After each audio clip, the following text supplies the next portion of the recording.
Well, it's that time of year once again as we celebrate everyone's favorite pagan holiday, Christmas, where we celebrate the fact that I'm married to Christy.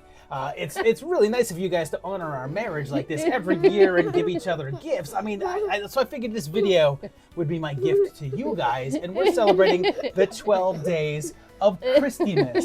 And as it turns out, there's a bunch of holiday-themed horror movies on the gift that keeps on giving, Tubi. So let's watch 12 of these suckers and celebrate Christmas the best way that we can, staring directly at Christy. Exciting and not creepy at all. Here's David. On the 12th day of Christmas, I got this off Tubi. Let's begin this little journey with 2019's The Nights Before Christmas. I'm covering this one because it's a sequel to a movie from another Xmas list that I did, a movie called Once Upon a Time at Christmas. It begins with the return of our murderous Santa Claus, along with his companion, Mrs. Claus. It's 1 year after their last killing spree, and young Courtney is back from the last one, and she's been recast now, and she's moved out of town to get away from the memories of all of her friends being killed, but not doing a good job of it. She's got lousy luck though, because somehow Santa is able to encounter her dad seemingly randomly and kills him. The FBI is on the case and immediately knows that it means that Santa is back. And I know I'm calling him Santa, but in case you don't remember from the last one, he's just a regular guy who's gone nuts and thinks he's Santa. In the last one, he patterned his killings around the 12 days of Christmas, but it looks like he has a new game now and lures Courtney back to her hometown for the funeral. His shtick now seems to be naughty and nice and killing people he thinks are on his naughty list and have wronged his wife in the past. Mrs. Claus, however, basically just says, hey, what if I act like Harley Quinn the whole time? It then comes down to a race against time to stop him to figure out exactly what his list is all about. And like I said, this is the sequel to Once Upon a Time at Christmas and was directed by Paul Tanter, who also directed the first one. And, like that one, this is co-written by Simon Phillips, who plays Nicholas, or Santa Claus, in the movies. It features a number of recurring characters, but only 3 are played by the original actors, and the 3 girl survivors of the first one, Courtney, Jennifer, and Lucy, are all new actresses. It feels less Christmassy than the last one did, mainly because it drops the whole 12 days thing, and the naughty and nice list just doesn't translate as well, but it's still damn loaded up with holiday stuff. And a lot like the first one, this takes itself a little too seriously, but then occasionally it does want to be goofy, like in a boardroom massacre scene. It's also a movie that exists only because the police around are just so incredibly stupid and make every single wrong decision. And it's alright, it's certainly not great, but I wasn't too mad at it, except when the plot would really have to shift itself to help out the killers, which unfortunately was about every 10 minutes. So, I mean, this one's fine, it gets a candy cane. On the 11th day of Christmas, I got this off Tubi!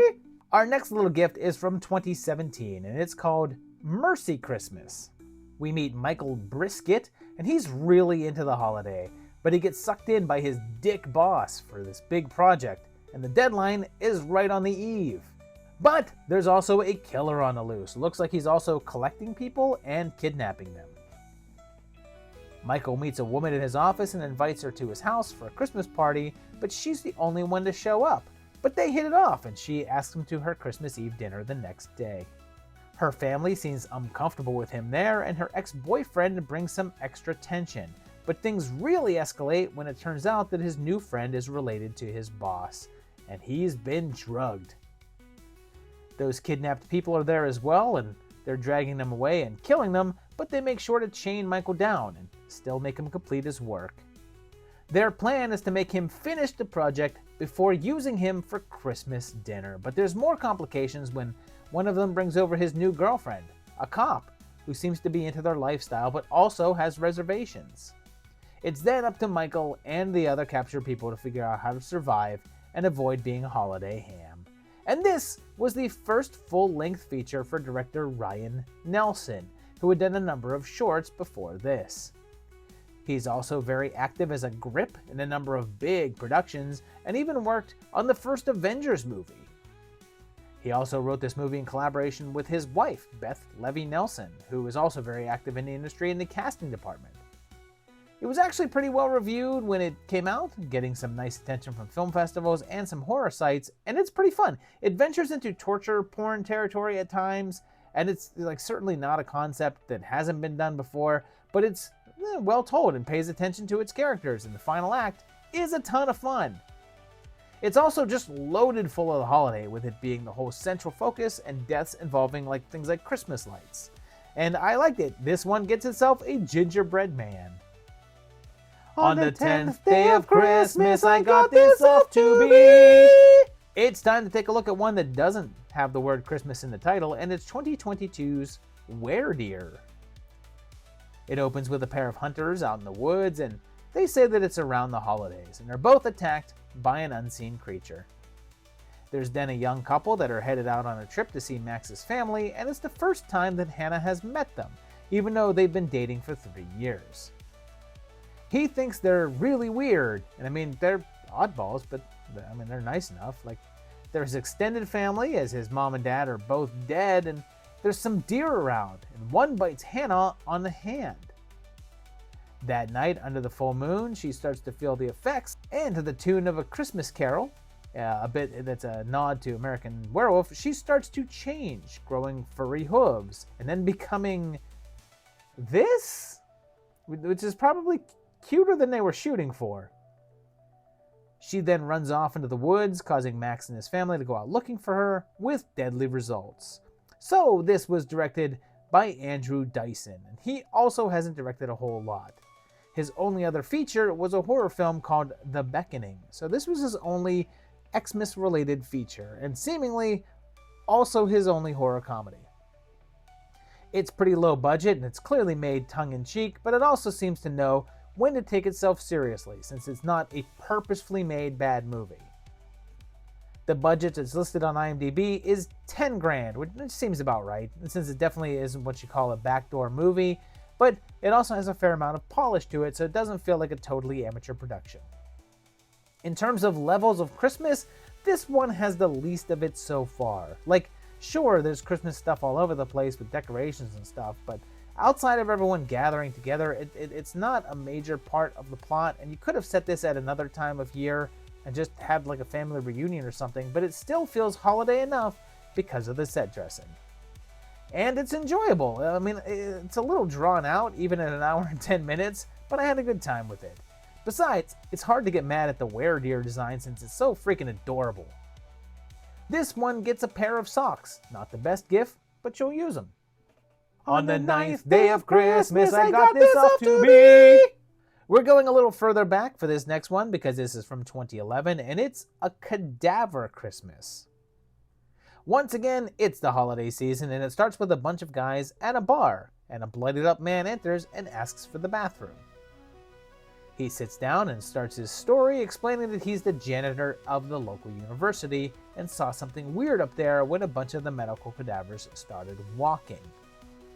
Back at the bar, zombies are on the attack, and they have to try to escape. And I should point out that Dan Hale, our main character guy, is a weird hybrid between early Bruce Campbell and Dean Bahar. They head back to the university, but the bodies have mysteriously vanished, and they all hunker down. They all start to argue with each other, and the janitor gears up to fight more undead, and then they team up with the security administrator and figure out that the secret of what's going on lies in Professor Hildencrest, and set out to find him. It turns out that the professor has discovered these sort of brain parasites, similar to those that actually exist and take over snails, and the janitor decides that it's up to them to stop the cadavers before they get loose into the world. And this silliness is by Joe Zerul, and this might start to sound like a theme here, but this was also his feature film debut, and he had only done a short before this one. It's currently his only feature film on his roster, and only did short pieces afterwards, and he also co-wrote this. It's clearly taking its inspiration from a number of other horror comedies and sprinkles in a fair share of Evil Dead, a bit of Shaun of the Dead, a touch of Feast, Dead Alive, and a smattering of Christmas. The budget here is very, very low. Like most of the film was likely shot without sound and then dubbed afterwards, and it's more noticeable in some scenes as opposed to others. And even though it's called A Kadab Christmas, I will strongly tell you that the Christmas part is pretty negligible. Like, sure, it's set around the holiday and there's trees and decorations up, but Xmas doesn't factor into the story at all. This could be at any time at all and truly is a movie set on Christmas as opposed to being a Christmas movie. However, it's really fun. Like, sure, it goes on for too long and starts to feel repetitive since at one point it's just covering grounds that a million other zombie stories have been over, but it does it in a charming way. These characters are likable and makes it worth the watch. This one is getting itself a cup of eggnog. Spiked. On the 8th day of Christmas, I found this on Tubi. And now it's time for us to have a nightmare. A nightmare on 34th Street, that is, from 2023. It begins on Christmas Eve, and a couple of kids that think that they see Santa coming into their house, but he's not what he appears to be, and also has a couple of friends with him.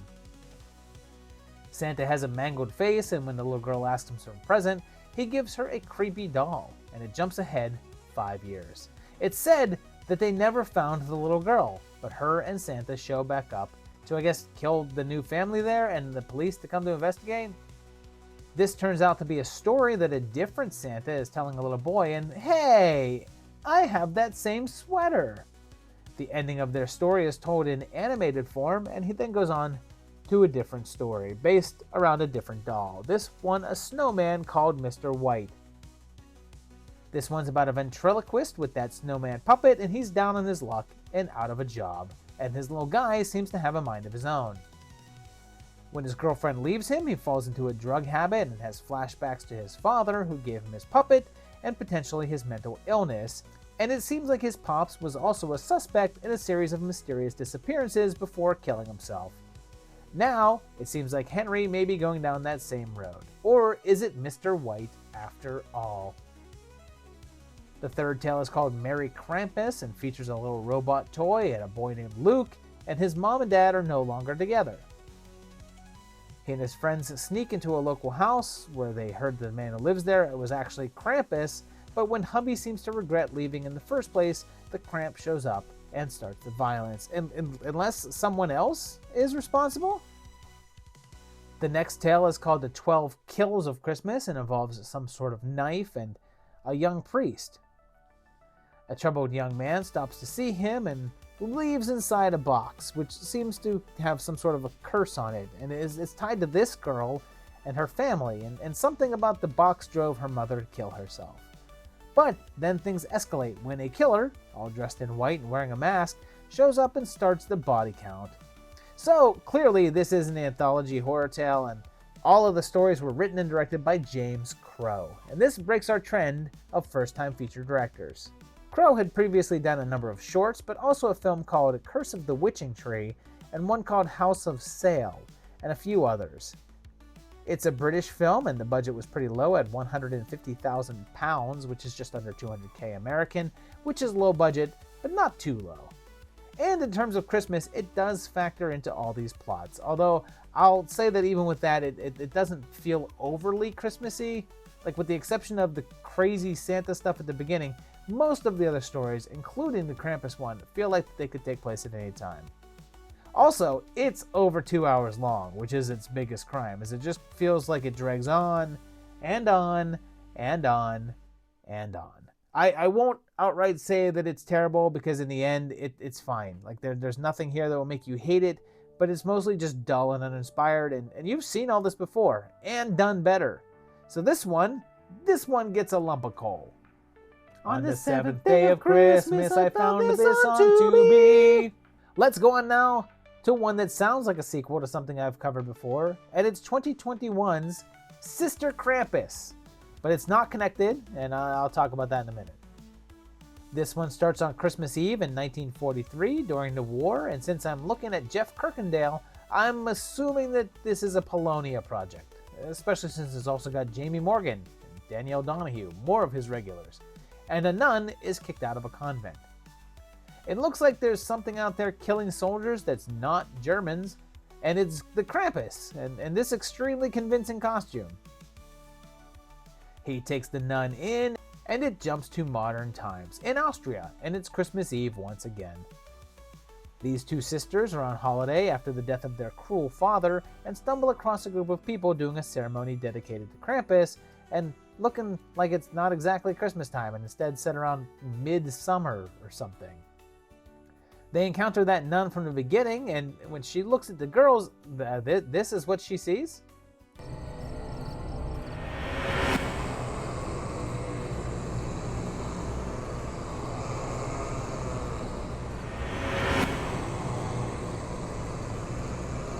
Later, they're told that they saw a ghost, and that Sister Benedict usually kills those that she came across, and that the ritual was to ward off Krampus.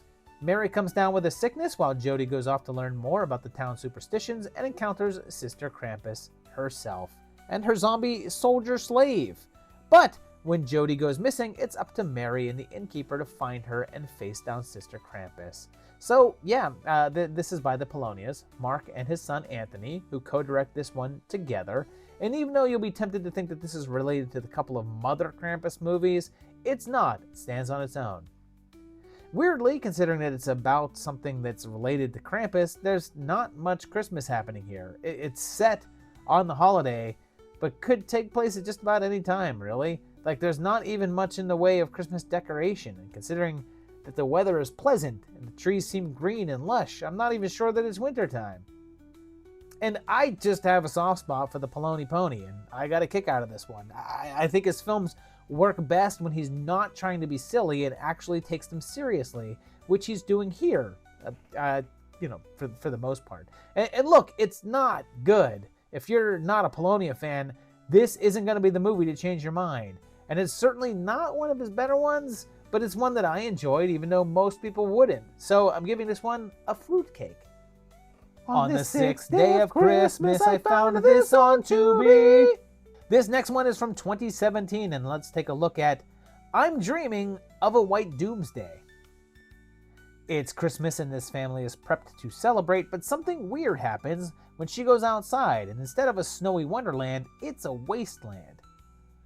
That's all a dream, and Kelly and Riley are actually hunkered down in some sort of bunker in a post-apocalyptic wasteland. It's around Christmas time, and it seems like Dad left a while back to try to find him some more food. He doesn't come back, though, and Kelly is forced to try to keep herself together while also helping little Riley get through it. Eventually, though, she has to go out into the world and get more food, requiring a gas mask, and there's dead bodies and skeletons around, so it seems like whatever happened a while ago. Kelly makes some cold-hearted decisions for her son, but one of them isn't getting him a Toxic Crusader action figure because that's a choice every parent should make. Since the holidays are there, they decide to decorate their shelter and get ready to celebrate the best that they can. And the plot thickens when there appears to be a mask-clad Santa out there with Riley's name on his list. But will he find him naughty or nice? And this little slice of bleak is from writer-director Mike Lombardo, and we're right back here again because this is his feature film debut, with his work before this being short films. He adapted it from his own short story, which he says he wrote when he was in a really dark place in his life, hence the dark nature of it all, and it was a labor of love and took 3 years to make, only shooting on the weekends over the course of 2015 and 16, and was done for a mere $10,000. For a good chunk of it, Christmas isn't really a huge factor to the overall story, but in the final act, it does take center stage, particularly with the inclusion of Santa. But it's certainly not too Christmas-oriented, and if you're looking for something that's chock full of the holiday spirit, you're not going to get it here. Instead, what you're going to get is a pretty well-done, angst-written hour and 10 minutes of misery. Like, this is dark. Like, don't watch this if you don't want to have your mood spoiled. But I found it pretty great, even if I don't want to see it again. And I'll give this one a bottle of wine, because I feel like it needs it. On the fifth day of Christmas, I found this on Tubi. We're going back a little more, and now we're in 2016 with one called Good Tidings. It kicks off in a bloody way as a man in a Santa costume is attacked and beheaded by a trio of lunatics, one wearing a Jason sack. It's around the holiday, of course, and a down-on-his-luck veteran is taken in by a guy named Sam. and shown an old building that a group is squatting in. Sam is unhappy but dedicated to helping others in need and says that his daughter was abducted long ago, which sent him into a spiral. They're all celebrating together when that trio of killers, now all done up in creepy Santa suits, lock down the building and stroll inside and start murdering people indiscriminately. Since the building is an old courthouse, they're able to get away and lock themselves in another area, but then have to try to survive and escape the triple threat. The Santas have a habit of spray painting parts of the Christmas carols up on the wall and using holiday-infused weapons and such to do their dirty work. Our heroes then have to face being captured, some betrayal, and Christmas songs in order to see the new year. And this was by Stuart W. Bedford. And are you ready? Can you guess? Yep, this is his debut feature film, with only shorts coming before it. And there's a weird tidbit for this movie on the IMDb trivia page. They say that it's the first feature film to feature a man named Akinwale Arabieke, otherwise known as Purple Aki, who was involved in a scandal in England back in '86, and it seems as if an article about him is what inspired Candyman. I won't get too far into his story here, but suffice it to say that he's had a long list of strange incidences, but he's also not in the credits here, and if he actually is in this movie, then it's essentially just a cameo, I guess. So clearly, Christmas is a little key here, since we have some Santa Claus killers, and they use Christmas slogans all over the place, but I'll be honest, it doesn't feel all that festive. Like, you could very easily change their outfits and alter 2 or 3 things and take this out of the season if you wanted. So if you're looking for something that's super Christmassy, this probably won't cut it. But it's decent. I thought it was an okay time killer, even if it really dragged in the middle. So I can't really call it that good either. But I'm not going to give it a lump of coal since it's not quite there, but I'm also not enthusiastic about giving it a gift. So it's getting socks, like that someone gave me last year, that I'm re-gifting. On the 4th day of Christmas, I found this on Tubi. We're now going ahead to 2020 for this next one, and it's just called Slade, with an A-Y-E-D instead of an E-I-G-H-E-D. This has a killer Santa Claus torturing and killing 2 women he has chained up, but then it's 5 years later. There's this water treatment plant that's planning on shutting down operation, and Nicole and Crandall are charged with overseeing it. A new security guard arrives, and he's new to the area, and butts heads with Nicole right away. Okay, you've got 2 jobs tonight. 1, check the perimeter. Check your Perimeter. Check your perimeter. Check your perimeter. Check your perimeter. Trouble starts up when Nicole's jealous boyfriend shows up looking for her and gets an axe to the gut for his troubles. And when a local girl is missing, Crandall thinks that things are getting dark. He talks about the Harris County Massacre, the incident from the intro, and thinks that the killer is back. Seems like he's right, and the bumbling Jordan has to team up with Crandall to save the day. When it turns out that the kidnapped girl is there too, things start to get tricky, and perhaps either of these guys may not exactly be what they seem. So this film has 2 directors, Jim Clock and Mike Capozzi, and features a script by Clock, but they're also the 2 lead actors. This is not Clock's feature, as he's done a couple before this, but it was the debut feature for Capozzi, since he'd only done shorts and TV episodes before this.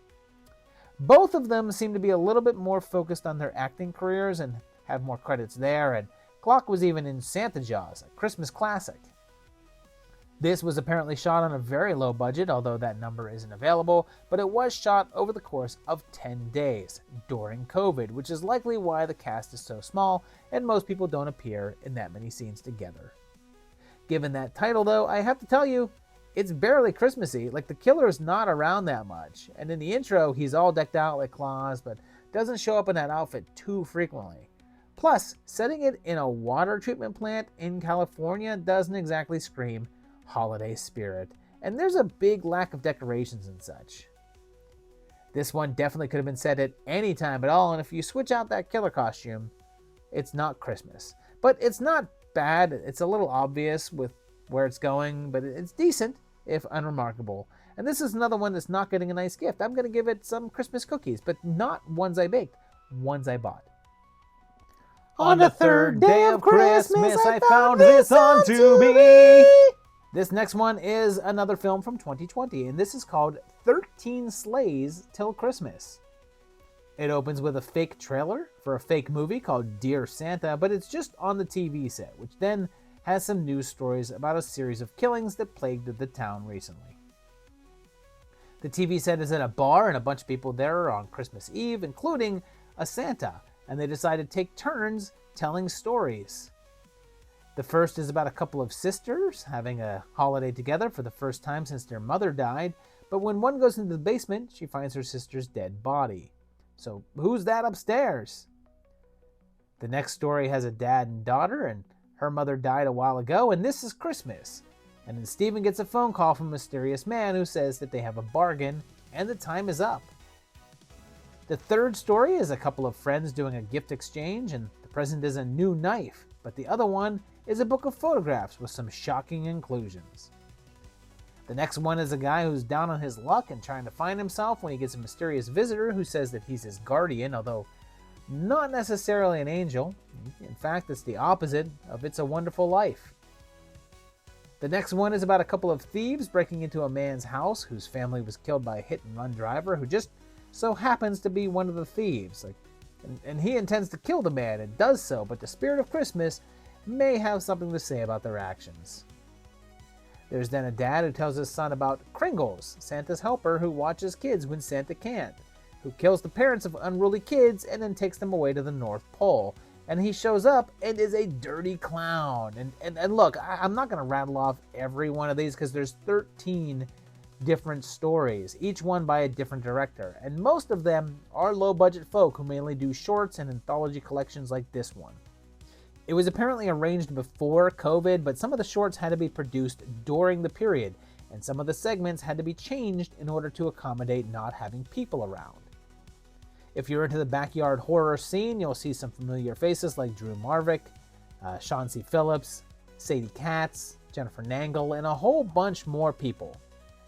It's actually chock full of Christmas stuff, and the holiday plays directly into a number of the shorts, so it's definitely a Christmas movie, although a handful of the segments are less so than others. Speaking of that, some of them are less good than the others, but I'll say this, I liked a good amount of these. Like, none of these were fantastic or anything, but I dug them. But I never knew what I was going to get, so I'm going to give this one a tin of butter cookies that, I don't know, might have sewing supplies inside instead. On the second day of Christmas, I found this on Tubi. Now we're headed to a movie from 2022, and it probably deserves a gift just based on the title, and it's Christmas Craft Fair Massacre. It begins with a black magic ritual and a man held hostage by the most discount Michael Myers ever, and a hilarious reaction. No. No! No! And he's killed. There's then news of a big Christmas craft fair that's going to occur, so I assume that we can expect a massacre there. And this guy says that he worked the fair last year and it creeped him out.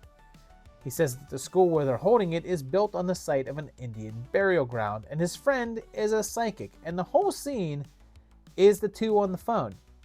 Then there's the school principal, and he is also talking to someone on the phone. And then there's this young couple talking to each other in a car. And we never see the two of them in the same shot. It's just an angle and then the reverse angle. The principal then calls someone else on the phone. And what is this? Did they only have access to one actor at a time? It's revealed that the principal is evil, and they've been doing satanic sacrifices in the basement all week, which is what was up in the beginning. But they need a pure soul, and I'm also specifying here that none of this dialogue sounds like words that humans speak, and it's all recited in a monotone that sounds like someone reading off a grocery list as opposed to planning a satanic ritual. And then there's that couple again, so will they appear in a single shot together? Well, no. And then the next scene is the evil lady and her minion, and again, shot, reverse shot. And then another phone conversation. But then, lo and behold, two people in one scene together. Don't get too excited about it though, because The very next scene is back to having two characters on opposite sides of a room talking to each other and yet never appearing together. Masked Dude does manage to get into a shot with this guy though, and then the whole rest of the conversation is clearly separate, to the point that I wouldn't be surprised to find out that one shot with both of them in it was a split screen. The same goes for the next scene with the psychic lady and her friend, but there's a shot that clearly has the two of them and they are together, but then the rest of it is just that two shot again.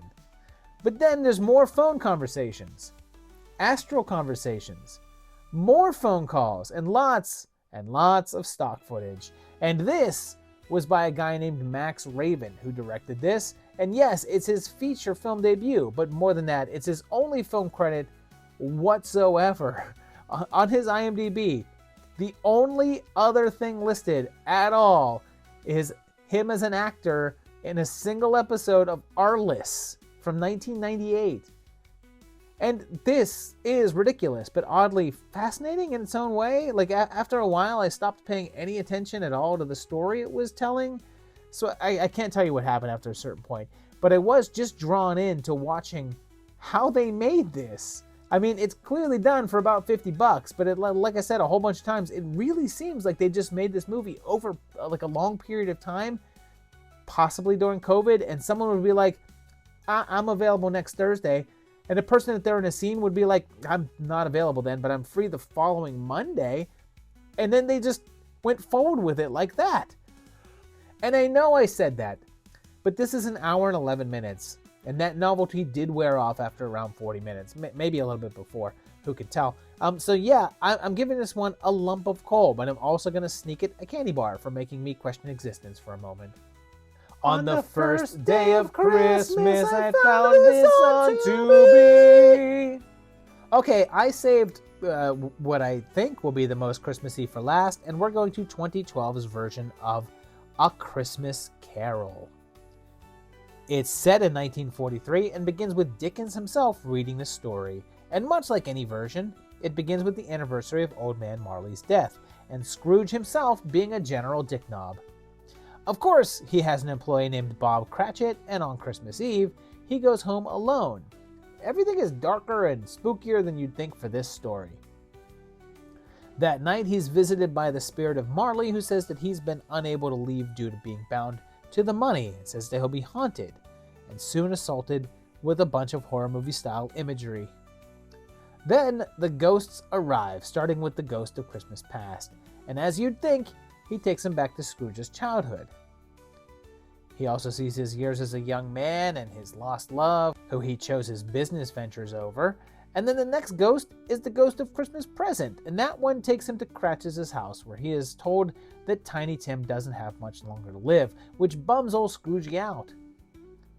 The third ghost is the ghost of Christmas. Come on, what am I doing? You know this story. Everyone knows this story. If you haven't seen any of the classic versions, like, you for sure saw Scrooged, or at least the Muppet version, but this one was billed as the dark version of the tale.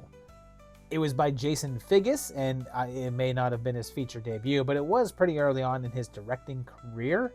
He did direct quite a bit after this, including a number of segments of horror anthologies. And to some, this is the quintessential holiday tale.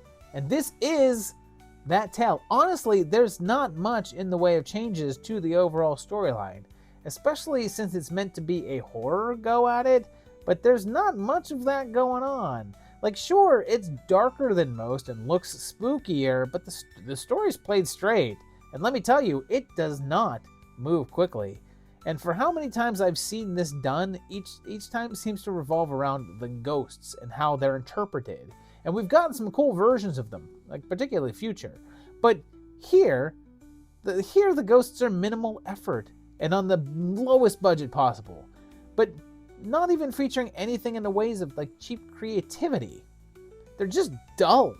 And the worst offense of this one is that it doesn't even feel like Christmas. Like, how do you make a Christmas Carol and drain the holiday spirit out of it?